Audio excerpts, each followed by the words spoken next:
gbogbo ọ̀rọ̀ tí mo sọ pátápátá nípa àmì Ọlọ́run tí mo sọ pé Alhaji Saheed Òṣùpá sọ fún mi evidence ń bẹ lọ́wọ́ mi. Alhaji Saheed Òṣùpá ẹ ṣe dára rárá ó sì dùn mí gan. Gbogbo ẹ̀yin tẹ́ wá ń ṣépè lórí ọ̀rọ̀ yìí èpè tẹ́ bá ti lè rù ẹni tẹ́ iṣẹ́ o bọ́rọ̀ ṣe jẹ́ lélẹ̀. Ìrìn àjò gbé mi lọ́dọ̀ Shehu Jamiu àmì Ọlọ́run mo gbà gẹ́gẹ́ bí àfáà mi kó tó di pé mo dé ọ̀dọ̀ Shehu Jamiu àmì Ọlọ́run ni mo ti nífẹ̀ẹ́ Alhaji King Dr. Saheed Òṣùpá. Ìfẹ́ tí mo ní sí wọn ìfẹ́ ìjìnlẹ̀ ni mo nífẹ̀ẹ́ wọn dọ́kàndọ́kàn. Nígbà tí mo tún wá dọ́dọ̀ Shehu Jamiu àmì Ọlọ́run mo rí pé Shehu Jamiu àmì Ọlọ́run náà nífẹ̀ẹ́ Alhaji Saheed Òṣùpá gidigidi. Àwọn bá ní àjò yẹn bọ̀ Shehu Jamiu àmì Ọlọ́run mo máa ń ṣe home service fún wọn mo máa ń gẹrun fún wọn bẹ́ẹ̀ ni mo dẹ̀ tún bá eré orí ìtàgé mi lọ. Mo gbìyànjú kí Shehu Jamiu àmì Ọlọ́run kó connect mi mọ́ Alhaji Saheed Òṣùpá ṣùgbọ́n kò ṣe fún mi. Mo sì tẹ̀síwájú ní ìrìn àjò ayé mi àìmọye connection tí Shehu Jamiu àmì Ọlọ́run ní tí mo gbìyànjú gẹ́gẹ́ bí mo ti jẹ́ onítíátà yìí pé kó connect mi mọ́ tí ò dé ṣe mo dẹ̀ ń bá ìrìn àjò ayé mi lọ pé tó Ọlọ́run á ṣe níbomi. Mi ò ti torí ẹ̀ bá wọn já o mi ò ti torí ẹ̀ rí wọn fín o mo sì nífẹ̀ẹ́ wọn torí àfáà tí mo gbà fún ni gbogbo ayé náà mọ̀. Ó kàn yí bírì lọ́dún náà lọ́hùn wọ́n wá yíwọ́ sọ́dọ̀ Alhaji Wasiu Alabi Pasuma Wonder wọ́n bá wọn ṣe tí mo bá ti wá fẹ́ lọ sọ́dọ̀ Alhaji Wasiu Alabi Pasuma Wonder èmi á fà sẹ́yìn kì í ṣe pé bẹ́ẹ̀ mo yé tiwọn o ọkọ̀ jẹ́ pé tí mo bá ti nífẹ̀ẹ́ tí mo bá ti gbà fún mo gbà fún tán ni ìyẹn ti Alhaji King Dr. Saheed Òṣùpá Olúfìmọ̀ Mátàgbàmọ́lẹ̀ tó mo sì ń bá ìrìn àjò ayé mi lọ mo wá ṣe kọ́mẹ́dì kan lọ́dún kan mo wá fẹ́ ṣe launch ẹ̀ ó wá wù mí láti pe Alhaji King Dr. Saheed Òṣùpá Olúfìmọ̀ Mátàgbàmọ́lẹ̀ mo wá pe arákùnrin kan ládùúgbò mi AZ Picture àjọṣe collaboration gbà tó dáàrin kan ó yọwọ́ mo wá pe Mola fún pẹ́ni yẹn ní Lẹ́kan T-Fash ládùúgbò mi yẹn lájọ wá ṣe show yẹn tá a fi gbé King Dr. Saheed Òṣùpá Olúfìmọ̀ Mátàgbàmọ́lẹ̀ wá síbi launching mi ìwádìí kan lọ́dún náà lọ́hùn bùdá láti tó jẹ́ ẹ̀gbọ́n Alhaji King Dr. Saheed Òṣùpá Olúfìmọ̀ Mátàgbàmọ́lẹ̀ àwọn lọ́wọ́ attend sí wa lọ́dún náà lọ́hùn bí mo ṣe wọnú wọn ni pé ẹni tí mo ti ń gbóhùn ẹtí pé tí mo nífẹ̀ẹ́ sí mo tún wá ní opportunity àti pé wọ́n síbi launching mi. Lẹ́yìn ìgbà yẹn wọ́n máa ń lọ sí show wọn máa lọ perform lórí stage wọn ayé náà ti rí mi pẹ̀lú wọn àwọn náà rí pé ọmọ yìí náà nífẹ̀ẹ́ mi dọ́kàndọ́kàn wọ́n fún mi chance yẹn láti lè darapọ̀ mọ́ wọn wọn ò kanra mọ́ mi àwọn náà dẹ̀ ń fífẹ́ hàn mi mo appreciate ẹ̀ torí ọ̀pọ̀lọpọ̀ artist ló ti ẹ̀fẹ́ láti súnmọ́ wọn ló fẹ́ láti get contact wọn lọ́wọ́ tí ò ní opportunity yẹn mo mọ̀ lórí mo appreciate ẹ̀ dáadáa ẹ ṣé mo dúpẹ́ ẹ̀ ní jábọ́ láíláí àmọ́ kí wọ́n ló fa tó ṣẹlẹ̀ gangan tí ìrìn àjò fi wá rí báyìí torí wípé mo gbìyànjú pé kí ọ̀rọ̀ yọ parí lábẹ́lẹ̀ kó má dé ìta gbangba mo gbìyànjú gbogbo ìgbìyànjú mi ó ń já sásán ni pàbó ló ń já sí arokan ló jẹ́ kí wọ́n ṣe fídíò tí mo sẹ́ndì sí olóyè Sunday Igboho aláìmọ̀ wípé ó máa bọ́ sí àpò ìbínú wọn ó ní ìgbà kan Alhaji Saheed Òṣùpá wọn wà ní Amẹ́ríkà mo wá pè wọ́n mo ní bàbá mo máa fẹ́ tọrọ nǹkan kan lọ́wọ́ yín wọ́n mọ̀ pé mi tọrọ owó lọ́wọ́ àwọn nítorí pé wọ́n ti ẹ̀jẹ̀ kí n súnmọ́ àwọn yẹn opportunity ni privilege ni wọ́n ní kíni mo ní mo fẹ́ràn àgbà presenter kan ní Nàìjíríà mo fẹ́ kẹ́ connect mi mọ́ wọn kí n lọ sórí show wọn kí wọ́n lọ interview mi wọ́n ní ta ni bàbá wa Kọ́lá Olóòtú ọmọ Àdábánijà mo ní mo fẹ́ràn wọn mo fẹ́ lọ sórí program wọn kí wọ́n interview mi wọ́n ní kí n má wọrí ó kéré gan wọ́n ní ṣùgbọ́n kí n jẹ́ káwọn òde sí Nàìjíríà mo ní ẹ ṣé gan sa mo ti gbọ́ ọmọ lágbára o kò ju ọjọ́ kẹta ọ̀rọ̀ yẹn lọ bí bàbá wa Kọ́lá Olóòtú bọ́n ṣe program lórí Alhaji Saheed Òṣùpá ó sadé kò sadé mo diwọ́ mọ́ nígbà mo rí program ìwọ lọ́n kí ló ṣẹlẹ̀ Alhaji Saheed Òṣùpá náà ti rí fídíò yẹn ní Amẹ́ríkà lóòtítọ́ èmi àti wọn àjọ sọ̀rọ̀ ń pẹ̀ rárá kò jọjọ́ karùn-ún sọ́jọ́ yẹn lọ Alhaji Saheed Òṣùpá bí wọ́n ṣe dé sí Nàìjíríà báyìí bí wọ́n ṣe fídíò nìyẹn ipò ẹ̀ bàbá gébó ṣe bàbá gébó kò ṣe bàbá gébó gbogbo ayé náà lórí fídíò yẹn tó ń já rìnrìn mo ní ẹ gbà mí ẹni tí mo ní kí wọ́n connect mi mọ́ pé mo fẹ́ mọ̀ ìbànújẹ́ gorí ọkàn mi kò pẹ́ bí mo ṣe rí kọ Alhaji King Dr. Saheed Òṣùpá Olúfìmọ̀ Mátàgbàmọ́lẹ̀ ni wọ́n ní Afásúnà mo fẹ́ kó jáde ti bàbá yìí wọ́n ní mo fẹ́ kó jáde ẹni tó wà lẹ́gbẹ̀ẹ́ mi lọ́dún náà lọ́wọ́ sọ pé wọ́n ní kò sí ṣíṣe kò sáìṣe ọba rán ni níṣẹ́ odò ọba kún iṣẹ́ ọba kò ṣeé mọ̀jẹ̀ odò ọba kò ṣeé rárí wọ̀ ni mo bá ṣe kí ni mo bá ṣe fídíò fún bàbá wa Kọ́lá Olóòtú ọmọ Àdábánijà fídíò yẹn trend Alhaji Saheed Òṣùpá ti pè mí àwọn fídíò yẹn inú wọn dùn wọ́n ṣàdúrà fún mi wọ́n ní Afásúnà máa fún yẹn ní owó máa fún yẹn ní 500,000 naira máa fún yẹn ní 500,000 naira inú mi dùn wọ́n ní tó máa ṣe fún mi ní ìsinmi wípé wàá lọ gba ṣó wa tó bá ti gba ṣó dé àwọn wàá fa 500,000 naira jáde nínú owó ṣó yẹn àwọn kò fún mi tó mo lè ṣe àdúpẹ́ sà mo wá bọ́ sí gbòòrò mo wá ẹni tó lè gbé ṣó fún mi complete 2 months ààrẹ ní bọ́dì bí a ṣe dá ọ̀rọ̀ owó yẹn sọmọ́ nìyẹn mo yà tẹ̀síwájú ní ìrìnàjò ayé mi àmọ́ lọ́jọ́ kejì tí mo ṣe fídíò fún bàbá wa Kọ́lá Olóòtú ìmọ̀ pé àtìgbà yẹn gangan ni mo ti wà nínú àdánwò ayérayé Ọlọ́run yọ mí kúrò ńbẹ̀ àtàwọn ẹbí mi àmín ṣé wá rí fídíò yìí ló dá wà lálẹ́ bí Shehu Jamiu àmì Ọlọ́run bó ṣe rí fídíò yìí online ẹni tí mo ẹsẹ̀ gẹrun fún ní ọjọ́ kẹta ọjọ́ yẹn kàkà kó pè mí sákìyèsí pé fídíò tó ṣe ó kù díẹ̀ káàtó àmì Ọlọ́run pè mí wọ́n wá pe aláàánú mi ẹni tó jẹ́ pé tí mo bá ní any challenges ẹni màá lọ sunkún bá tí ó sì bá mi gbọ́ bùkátà yẹn aláàánú mi áńgẹ́lì mi ni ó wá pe ẹni yẹn ọlọ́mọ tóbi lọ́ba o ní ọjọ́ yẹn gangan èmi àti chairman mi yẹn àjọ wà papọ̀ lèmi ni mo kó fóònù wọn lọ́wọ́ bí kò àmì Ọlọ́run ṣe wọlé báyìí wọ́n á gbé fún wọn pé Alhaji wọ́n fẹ́ bá yín sọ̀rọ̀ ṣé ò fẹ́ bá yín sọ̀rọ̀ bí wọ́n ṣe gbé fóònù yẹn sétí fóònù yẹn wá wà speaker bí àmì Ọlọ́run ṣe sọ fún yín pé Afásúnà yẹn o ọmọ yẹn lè dànù kọ́ ọmọ fẹ́ǹsì yé ká lé ẹ o lè dànù mọ́jọ́ fọ́sẹ́ yìí o lè dànù ṣé àmà mi yẹn gan kò mọ bó ṣe lè kọ́ọ̀tì fóònù yẹn torí mo ti gbọ́ ọmọ bó ṣe lè kọ́ọ̀tì ẹ̀ ṣé nígbà tí wọ́n máa kọ́ọ̀tì fóònù tèmi ti gbọ́ báyìí wọ́n á dorí kodò báyìí wọ́n á bá mi wọ́n ní ṣe mo gbọ́ mo ní mo gbọ́ gbogbo tí àmì ọlọ́run bá yín sọ kí ni mo ṣe fún àmì ọlọ́run ẹni tí mo ṣe gẹrun fún níjẹta kí ni mo ṣe tó ṣe pé kẹ́ lé mi dànù ẹ̀yin aláàánú mi wọ́n ní lórí fídíò bàbá Kọ́lá Olóòtú tó ṣe mo èmi náà ń gbọ́ tí wọ́n ń wí bẹ́ẹ̀ mò ń gbọ́ pé ẹ sọ fídíò yẹn wọ́n sọ pé fídíò bàbá Kọ́lá Olóòtú tó ṣe ni wọ́n sọ pé káwọn lé mi dànù mo wá dorí kodò wípé àmì ọlọ́run tí mo sì gẹrun fún níjẹta ṣe bóyá kí wọ́n mú nọ́mbà mi kán pè mí ni kí irú kílélẹ̀ ṣáma ìwájú kó yẹ mi pé kí n fọkàn balẹ̀ àwọn ò ní lé mi dànù kí n fọkàn balẹ̀ kí n má wọrí àwọn ò ní lé mi ìbànújẹ́ gorí ọkàn mi mo wá délé lálẹ́ ìyàwó mi ń bi mí léèrè pé kí ló ṣẹlẹ̀ mo ní kò sí kankan ìyìn lè sọ síta pé ẹni tí mo gbà fún tí mo sì gẹrun fún ìjẹta tó ṣèdè láti Amẹ́ríkà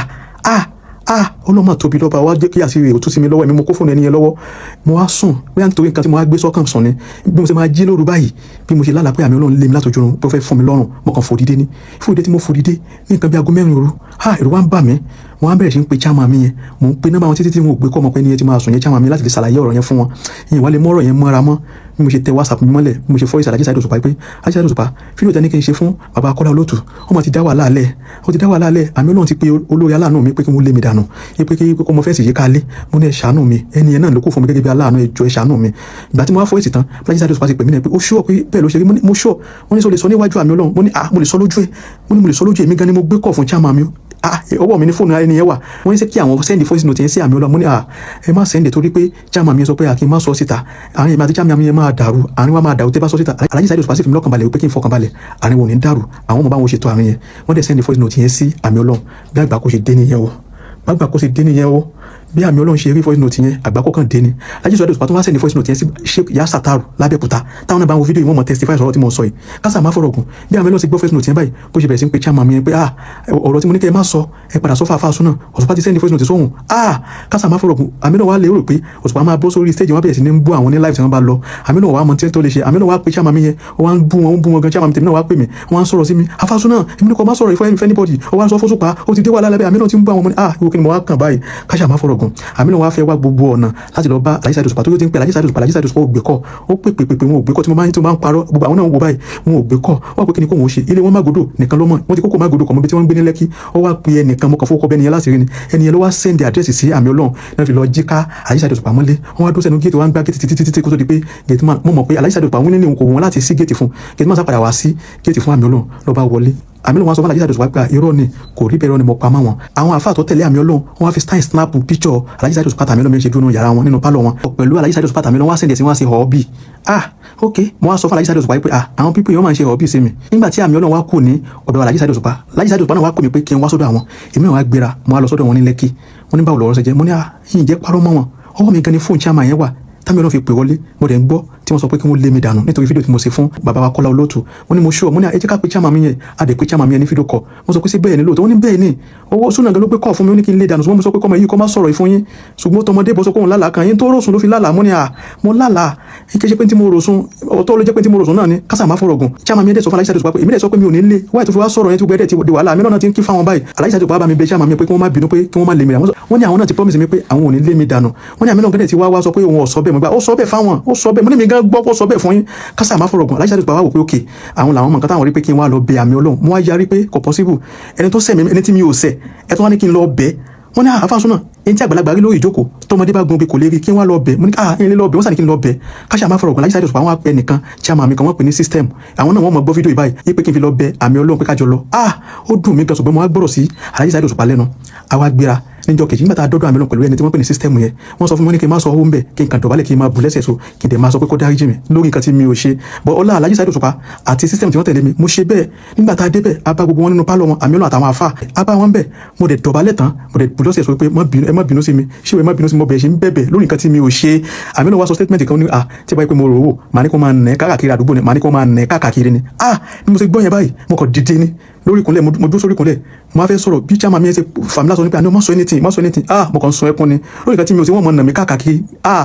tó Manuel ẹ má bínú mo gbé ẹ má lọ mi ti dáríjì ọ kí mo ti dáríjì ọ mo sáfi kó o bẹ nígbà tó wá di ọjọ́ kẹta tá a kó lọ́dọ̀ àmì ọlọ́run Alhaji Saheed Òṣùpá wọn wá pè mí wọn náà fa súnà orúkọ súnà tó ń jẹ́ yẹn ta ló fún ẹ sáàmì ọlọ́run ló fún ẹ mo ní àmì ọlọ́run kọ́ èmi mo fúnra mi wọn náà ló fún rẹ wọn ní kò dáríjì ọ máa ṣe tiẹ̀ lọ ọ̀rọ̀ yẹn owó náà Akínyẹmí ara mi kò dáríjì mi kí n máa ṣe tèmi lọ tó èmi náà sì gbà fọlọ́run mo bá ń ṣe tèmi lọ mo bá ń rìnàjò ayé mi lọ lálẹ́ mọ̀ pé ogun bẹ níwájú fún mi àti máà tí n ò lé mi dànù yẹn bí máà yẹn tó jẹ́ chairman mi bó ṣe wọnú àdánwò látọ̀dún náà lọ́hùn lélẹ́yìí o máà yẹn ta gbogbo nǹkan tó ní ọta trailer ọta company ilé ẹyọ kan lókù bá tí màá yẹn fẹ́ ta báyìí tó fẹ́ ta ní 600 million kẹ́lẹ́ bá mọ̀ pé bí màá yẹn ṣe lówó lọ́wọ́ tó tẹ́lẹ̀ gbogbo nǹkan yẹn lọ tán ilé yẹn nìkan lókù tó fẹ́ fi san gbèsè báyìí tá à ń gbàdá pé kéèyàn wá rà àmọ́ bí tógun ti wá tó àṣà tẹ̀síwájú àmọ́ kí ló fa sábàbí tí mo fi ń rékọ̀dù King Dr. Saheed Òṣùpá olófin mọ́tàgbàmọ́lẹ̀ èmi tí mo ní mo nífẹ̀ẹ́ wọn táwọn náà sì mọ̀ pé mo nífẹ̀ẹ́ àwọn kí wọ́n yẹ̀wò àwọn kan ti yẹ̀wò mọ̀ pé ọmọ yìí nífẹ̀ẹ́ mi tọkàntọkàn kí wọ́n ló fa tí mo fi wá rékọ̀dù wọn ẹ gbọ́ lẹ́nìí bó ṣe di lọ́jọ́ kan èmi àti Alhaji Saheed Òṣùpá à ń sọ̀rọ̀ bá ṣe wá ń sọ̀rọ̀ ọ̀rọ̀ wa kàn rọ̀ wọ́n sọ pé àfáàrí àmì ọlọ́run bí ṣe mẹ́ṣà àmì ọlọ́run báyìí mo kàn tẹ rìkọ́dì ni kí ni reason mo tẹ rìkọ́dì ni pé mo máa ń fẹ́ tún ọ̀rọ̀ wọn gbọ́ torí àwọn ọ̀rọ̀ ọlọ́gbọ́n làákàyè máa wà ń bẹ̀ ẹ̀jọ̀ dáṣà àwọn kí n tún fẹ́ tún gbọ́ bí tí mi ò bá gbọ́ dáadáa bí Òṣùpá ti sọ fún mi pé àfáà àmì ọlọ́run yẹn wípé ẹnìkan ó ṣoore fún ọ̀ràn ní Mẹ́kà ó tún ra mọ́tò fún wípé ẹni yẹn padà wá sẹ́ nígbà tí ẹni yẹn padà wá sẹ́ àmì ọlọ́run sọ pé àwọn jókòó papọ̀ àwọn àfáà wípé wọ́n sàṣẹ nìyẹn ọlá rẹ̀ rilẹ̀ tó dẹdun arinlẹ̀ rabaraba rẹ̀ ló tún pa ẹni yẹn bẹ́ẹ̀ ni Alhaji Saheed Òṣùpá sọ fún mi evidence ń bẹ lọ́wọ́ mi o yes proof ń bẹ lọ́wọ́ gbogbo tó ń bà mí lọ́kàn jẹ́ tó ń bà mí nínú jẹ́ ni pé nígbà tí wàhálà ìṣẹ̀lẹ̀ nípa ti fídíò Baba Kọ́lá Olóòtú tí gbogbo ẹ ti di rántó tí Alhaji Saheed Òṣùpá tí wọ́n sọ fún mi pé àmì Ọlọ́run ò dáríjì mi àmọ́ kí n máa ṣe tèmi wọ́n wá fọ gbólóhùn kan jọ yẹn wọ́n ní kí n wá rí àwọn pé àwọn máa introduce mi sí àáfàá kan wọ́n á máa ṣiṣẹ́ fún mi ọkàn mi balẹ̀ nígbà tí mo padà wá dọ́dọ̀ Alhaji Saheed Òṣùpá wọn ò dọ́rọ̀ yẹn sọ mọ́ ṣùgbọ́n mo wò pé tó Ọlọ́run tó ń fi sọ ẹ̀ sọ mi látìgbà tí mo ti wà nínú oyún ìyá mi títí di wákàtí tó èmi náà jánu kó ń bẹ́ẹ̀ mo dẹ̀ ń bá láì fún mi lọ kó dẹ̀ dùn mí torí pé mo mọ̀ pé Alhaji Saheed Òṣùpá wọ́n jẹ́ ni tó máa ń ronú jinlẹ̀ gidigidi tí n bá fún mi lẹ́nìkan tó ń ṣiṣẹ́ fún mi tí nǹkan bá ṣẹlẹ̀ sí ọ̀tá mi ní aburú lọ́la kí n má padà máa sọ fáyé pé Òṣùpá ló fún mi lẹ́ni tó ń ṣiṣẹ́ fún mi o lèmi fi rò bẹ́ẹ̀ ìyìn dẹ̀ bí wọ́n dẹ̀ já mi kúrò ń bẹ́ẹ̀ nígbà tí Alhaji Saheed Òṣùpá wá sọ tí àmì Ọlọ́run ṣe fẹ́ nìkan fún mi mo ṣe wá di wọ́n mọ́ pé mo wọ́ gàù mo ti wọ́ gàù àti ìgbà yẹn inú ọ̀tá mi ti ń bàjẹ́ àwọn kan ṣe mí tí mi ò lè bá gbogbo ọmọ Nàìjíríà sọ mo wá fi ń compare ẹni tó jẹ́ pé chairman mi aláàánú mi yẹn tó jẹ́ pé gbogbo ọlá tiẹ̀ náà ti lọlẹ̀ tó jẹ́ pé property ẹ̀yọ̀kan lókùn tó fẹ́ ta láti fi san gbèsè báyìí ẹni tó jẹ́ aláàánú mi Ọlọ́run mọ̀ jẹ́ kẹ́ni inú òkú mọ̀ pé mo ti wà ní àdánwò dákun ṣàánú Ọlọ́run kó mi yọ gbogbo àwọn nǹkan tó wá tó ń ṣẹlẹ̀ sí mi náà ìyá súnà oyún rẹ̀ di 8 months 2 weeks ó dé hospital báyìí wọ́n bá sọ pé ọmọ ti kú sínú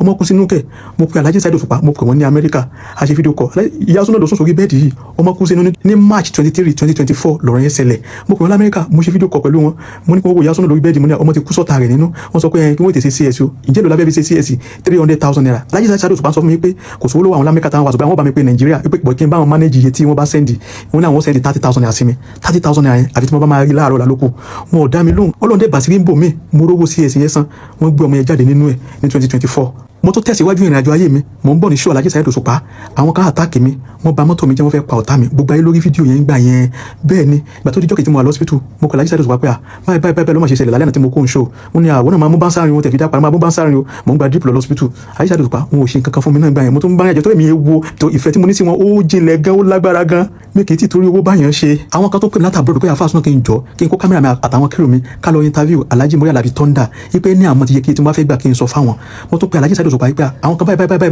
wọ́n pè mí lábúrò pé kí n lọ interview Alhaji Muriel Alabi Thunder nítorí mo ṣe lóyà sí wọn wọ́n sọ pé àfáà súná ọgbọ́dọ̀ lọ tó bá lọ máa bínú sí ọ wọ́n tún ṣe bẹ́ẹ̀ náà mo ṣe bẹ́ẹ̀ ń dáhùn pípọ̀ yẹn lóhùn àwọn yẹn gan wọ́n máa wò mí lábúrò Dubai nígbà tí mo sí studio mi ní last year mo send fídíò sí wọn pé bàbá ní tọ́mọ yín ṣẹ̀ṣẹ̀ ni o inú wọn dùn wọ́n ṣàdúrà fún mi wọ́n wá bí mi fúnra lára wọn pé súnà kí nìkan tó ti rà sínú studio yẹn mo ní kámẹ́rà lókù tí mi ò ti rà wọ́n ní èlò bí kámẹ́rà èlò mo ní asápanupọ̀ sí òkè bí kámẹ́rà 800,000 wọ́n ní èlò ní half 800,000 ní 400,000 wọ́n ní òkè àwọn máa assist mi pẹ̀lú 400,000 àfi tí mo bá máa rí ní àárọ̀ ìlókù studio yẹn gan ti lé ní 1 year báyìí wọn ò ṣe fún mi tó fi bínú àmọ́ tá a bá lọ show lẹ́ẹ̀kọ̀ọ̀kan jọ 20,000 wọ́n ti fún mi 50,000 naira bí ẹ̀ẹ̀mejì tá a bá lọ show kádẹ̀ tó kó ń show làwọn ó ti ná tán á sanwó wúbà tá a gbé wá ìgbà tí mọ́tò ti fi wà lọ́wọ́ mi máa rí epo sínú mọ́tò ìgbà tí ó sì mọ́tò mọ́ báyìí sí wúbà là ń gbé káàkiri níbẹ̀ gan kí n tó kúrò gbogbo àwọn bọ́ìsì bá mi á tó ti há owó tán màá tó ti ná ju owó tí wọ́n fún mi gan lọ lọ́dún kan àfáà líláfi wọ́n wọ DM mi wọ́n sẹ́ni píkṣọ̀ Alhaji Wasiu Alabi Pasuma àti ìyàwó wọn sẹ́ni píkṣọ̀ wọn ẹ̀sìn mi rẹpẹtẹ wọ́n sọ pé àfáà súnà send me your account details máa pẹ̀ta lélẹ̀ máa lọ wo píkṣọ̀ wọn bí ṣe pè mí nìyẹn àfáà súnà afẹ́ kó bá wa ṣe birthday shout out fún Alhaji àni ìyàwó Alhaji Wasiu Alabi Pasuma wọn dà pé kí n send account number mi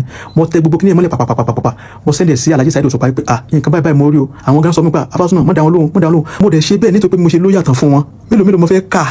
mo sì ń bá ìrìnàjò ayé mi lọ Baba Kọ́lá Olóòtú àti Alhaji Saheed Òṣùpá wọ́n parí ìjà wọn ìyìn lé dọ́dọ̀ bàbá yẹn mọ́ wọn ò lè fà mí lọ́wọ́ lọ sọ́dọ̀ wọn pé ẹ bá mi forí jọmọ yìí mo wò pé tó mo tún bá ìrìnàjò ayé mi lọ nígbà tó wá di last year 2025 yìí tí ìyá súnà tó ń lóyún mi tó wá fẹ́ bímọ wọn ní CS náà ni ó fi bí tó mo dẹ̀ gbà ká mú nígbà tó lè bímọ tán tá a gbóyàn tá a gbó ọmọ true CS mo dẹ̀ tó yá yọ ọmọ fún Alhaji Saheed Òṣùpá pé àti bímọ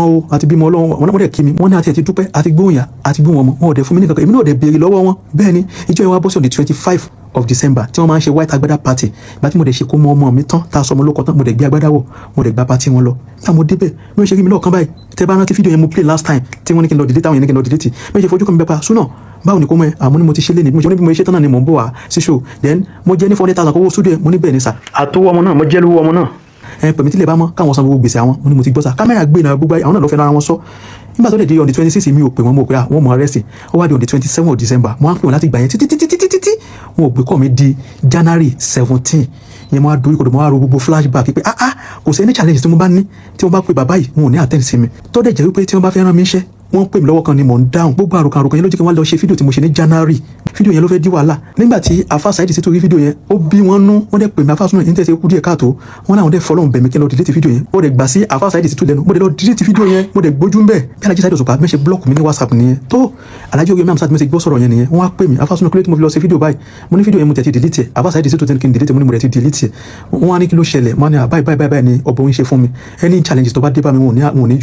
ò ní yọjú tí má dẹ̀ fẹ́ rán mi sẹ́ ọwọ́ kan wọ́n pè mí tí máa dá wọn lóhùn mo dẹ̀ mọ gbogbo tèmi gan fara gbà látara bí mo ṣe ń bíjà àwọn àmọ́ kò sí sọ fáyé mélòó mo fẹ́ kà àbí ta láàánú mi náà tó náà ti rẹ́kì látara pé báyà ó fara gbà mí Ọlọ́run mélòó mo fẹ́ kà mélòó mo fẹ́ sọ kásà má fọ̀rọ̀ Alhaji Oríyọmí Hamzat ti wá sọ pé àwọn understand mi náà pé frustration ló ṣe mí frustration ni pé àwọn gan ò ṣe dáa ipò gbogbo ayé ti rí mi mọ́ àwọn àti Alhaji Saheed Osupa ipò káwọn ò ṣe nǹkan dáadáa fún mi wọ́n ní ó dà pé last time tí mo wá sàgídí ìgbó pé ìgbà tí àwọn sọ pé Abáṣúná ya gbé mọ́tò yẹn tẹ̀lé wa lẹ́yìn kájọ lọ síbì kan mo sọ pé kò sí mọ́tò lọ́wọ́ mi mọ́ wọ́n ní ó dà pé mi kò sí mọ́tò lọ́wọ́ mi mo ní bẹ́ẹ̀ ló ti dé ní wọ́n yẹ tẹ̀lé pé wúbà mo máa ń gbé káàkiri wọ́n ní àwọn gbọ́dọ̀ wá nǹkan ṣe sí pé wọ́n á ní àwọn àti Alhaji Saheed Osupa àwọn máa wá nǹkan ṣe sí wọ́n dẹ̀ tún jẹ́ kó yé mi wípé kí n lọ kọ story wa báwọn máa sponsor fíìmù mi kí wọ́n á yà ń bàdàn àwọn dẹ̀ polówó ẹ̀ ní ọ̀fẹ́ ní Àgídìgbò kódà wọ́n sọ pé àwọn máa pe ọmọ Aládò yẹn gan kókó náà polówó fíìmù ẹ̀ lọ́fẹ̀ẹ́ láì gbowó lọ́wọ́ ẹ̀ wọ́n dẹ̀ ṣe bẹ́ẹ̀ fún baba Aládò kásà má fọ̀rọ̀ gùn wọ́n bá mi pe Alhaji Saheed Osupa ní January ọdún 2026 wọ́n bẹ̀ wọ́n á pè mí padà wọ́n ní wọ́n ti unblock mi pé kí n pè wọ́n kí n bẹ̀ wọ́n mo dẹ̀ ṣe bẹ́ẹ̀ mo pè wọ́n mo bẹ̀ wọ́n mo sọkún sí wọn lọ́rùn Alhaji Saheed Osupa wá sọ fún mi pé Afa Sunna ṣé mo sọ fún mi pé tí mi ò bá yẹ pé àwọn fáǹsì mi lè ṣe fún ẹ náà mo ní lóòótọ́ ẹ máa ń sọ fún mi sọ ma Oríyọmí Hamzat tó ń tẹ̀lé yẹn gan fáǹsì mi ni mo ní mo mọ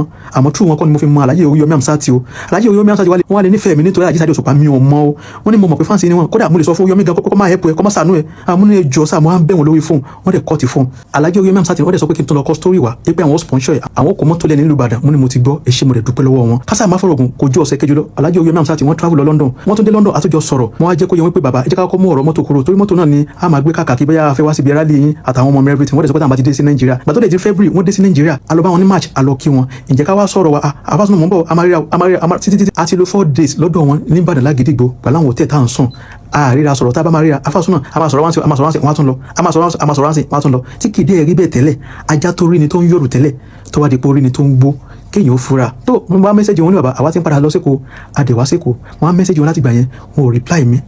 gbogbo ọ̀tá jọ sọ mọ̀rin bàbá ò dá mi lóhùn bọ́dẹ̀ tó continue life mi pé tó àjùmọ̀bí ọ̀kan tàánú ẹni tó lọ bá rán síyàn ní í ṣe ní lóore lẹ́yìn ìgbà yẹn mo tó fẹ́ gba oore kan lọ́wọ́ ẹnìkan ẹni ẹ wá pè mí ní kí n wá sọ́fíìsì ọ̀hún wọn á lọ bá ń bẹ̀ ẹni ẹ wá bí mi pé kí ni mo ṣe fún Òṣùpá mo bá tún torí kodò pé wọ́n ní Òṣùpá pé àwọn wípé ẹni oore náà kéré ni àbó tóbi ni káwọn má ṣe fún Afa Sunna ẹni ẹ wá sọ pé òun máa ń rí kọ́ mi tí wọ́n máa ń pè òun ó lóun ọmọ gbé kọ́ mi ni mo wá wò wípé wọ́n tún ti dọ́dọ̀ ẹ̀yin náà wọ́n náà wá wò pé ọmọ yóò ṣe àwọn Saheed Osupa kó ló dé mú àwọn mọ́ra wáyé táwọn fi ń ṣe báyìí fún ọmọ yìí làwọn fi pè mí làwọn fi sọ tinú àwọn kókó lè tán nínú àwọn ẹnìkan tó fẹ́ gbéṣẹ́ fún mi wọ́n ní Saheed Osupa sọ pé káwọn má gbéṣẹ́ fún mi báwo kí ni mo ṣe ẹni tí mo fi gbogbo ojú ayé mi sìn tó dẹ̀ tún wá jẹ́ pé aláàánú kan ṣoṣo tí mo ní true pé mo bìjà yín lẹ́ni yẹn náà tó fi dẹ́dun arinlẹ̀ báyìí tó tún wá wà ní ìdààmú kó ló má bá mi pẹ́ nìyẹn gbogbo ọmọ Nàìjíríà ẹ bá mi ṣàdúrà kó ló má mi gbé nìyẹn lórí sókè padà ó ṣe gudugudu méjì yàyà bẹ́fà lórí ayé mi gbogbo tí mo sọ gbogbo yẹn mo rò papọ̀ tí mo fi rò papọ̀ Alhaji Saheed Osupa tí wọ́n wá mọ gbogbo tí mo ti face gbogbo ìdojúkọ mi gbogbo challenges tí mo bá ní tí mo bá pè wọ́n ò ní attend tọrọ yẹn bá ti wá die down wọ́n tún sẹ́ni fídíò sí mi pé kí n jáde ni màá bá tún bá wọn jáde ẹnìkan sẹ́ni voice note sí mi lẹ́ni pé ìwọ bó ti ń tẹ̀lé Osupa tó tún ní opportunity àti súnmọ́ ọfẹ́ sọ fún mi pé o ti jẹ́ 5 million naira rí nínú owó ẹ̀fọn ni owó tí mo gbà jù lọ́wọ́ Alhaji Saheed Osupa 50,000 naira ni tí mo bá purọ́ kí ìṣẹ̀dá wọn kó fìyà jẹ mí wàláì